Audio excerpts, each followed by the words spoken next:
నేడు బీఆర్ఎస్ ఎమ్మెల్యేలు ఎమ్మెల్సీలతో మాజీ మంత్రి కేటీఆర్ భేటీ కానున్నారు. సీనియర్ నేతలతో కేటీఆర్ బ్రేక్ఫాస్ట్ సమావేశం జరగనుంది. సికింద్రాబాద్ ను కార్పొరేషన్ చేయాలని డిమాండ్ చేస్తూ భారీ ర్యాలీని నిర్వహించనున్నారు. ఉదయం 10 గంటలకు భారీ ర్యాలీ కార్యక్రమం జరగనుంది. సికింద్రాబాద్ రైల్వే స్టేషన్ నుంచి clock tower, Patny, Paradise circle మీదుగా ఎంజీ రోడ్లోని గాంధీ విగ్రహం వరకు ర్యాలీ నిర్వహించనున్నారు.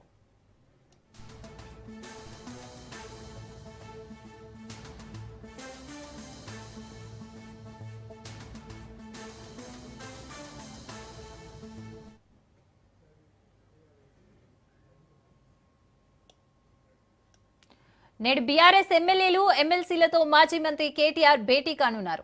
సీనియర్ నేతలతో కేటీఆర్ బ్రేక్ఫాస్ట్ సమావేశం జరగనుంది. సికింద్రాబాద్ ను కార్పొరేషన్ చేయాలని డిమాండ్ చేస్తూ భారీ ర్యాలీ నిర్వహించనున్నారు. ఉదయం 10 గంటలకు భారీ ర్యాలీ కార్యక్రమం జరగనుంది.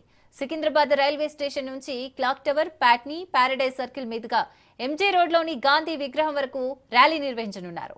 రైట్, ఇక ఈ ర్యాలీకి సంబంధించి మరిన్ని డీటెయిల్స్ మా ప్రతినిధి సైదులు అందిస్తారు. సైదులు. సాగర్, సికింద్రాబాద్ కార్పొరేషన్ ఏర్పాటు చేయాలని చెప్పేసి ఈ రోజు సికింద్రాబాద్ పరిధిలో మాజీ మంత్రి తలసాని శ్రీనివాస్ యాదవ్ ఆధ్వర్యంలో భారీ ఎత్తున ర్యాలీ నిర్వహించనున్నారు. రాష్ట్ర ప్రభుత్వం సికింద్రాబాద్ పేరునే తొలగించేందుకు ఒక నిర్ణయం తీసుకుందని, సో అటువంటి నిర్ణయం సరైనది కాదని వెంటనే ఉపసంహరించుకోవాలని డిమాండ్ చేస్తూ ఆ యొక్క ర్యాలీకి ప్రాధాన్యత ఇవ్వడం జరిగింది. గత కొన్ని రోజుల నుంచి కూడా ఒకవైపు సికింద్రాబాద్ కార్పొరేషన్ ఏర్పాటు, అదేవిధంగా సికింద్రాబాద్ పేరు ఎట్టి పరిస్థితుల్లో కూడా తొలగించకూడదని. ఎందుకంటే హైదరాబాద్ అంటే సికింద్రాబాద్, హైదరాబాద్ రెండు జంట నగరాలని పెద్ద మహానగరంగా పేరుంది కాబట్టి, సో ఇప్పుడు ఆ పేరు తొలగించే కుట్ర హైదరాబాద్ లో చేయబోతుంది రాష్ట్ర ప్రభుత్వం అనేది బీఆర్ఎస్ పార్టీ ఆరోపణ. సో కాబట్టి వెంటనే ఆ యొక్క తీసుకున్నటువంటి నిర్ణయం ఏదైతే ఉందో ఆ నిర్ణయం వెనక్కి తీసుకోవాలని చెప్పేసి ప్రధానంగా డిమాండ్ చేస్తున్నారు.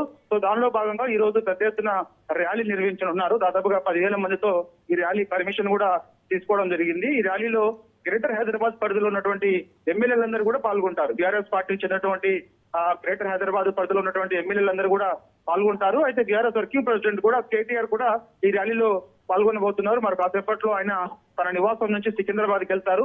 సో వెళ్ళిన తర్వాత వెంటనే అక్కడ ర్యాలీని ఉద్దేశించి బీఆర్ఎస్ వర్కింగ్ ప్రెసిడెంట్ కేటీఆర్ మాట్లాడిన తర్వాత జెండా ఊపి ర్యాలీని ప్రారంభిస్తారు. ఆయన ర్యాలీ ప్రారంభమైన తర్వాత ఆ ర్యాలీలో కేటీఆర్ కూడా పాల్గొంటారు. దాదాపుగా మనకి ఎంజీ రోడ్ లో ఈ యొక్క ర్యాలీ మొత్తం కూడా మనకి మొత్తం 3 కిలోమీటర్ల మేర కూడా సాగనుంది.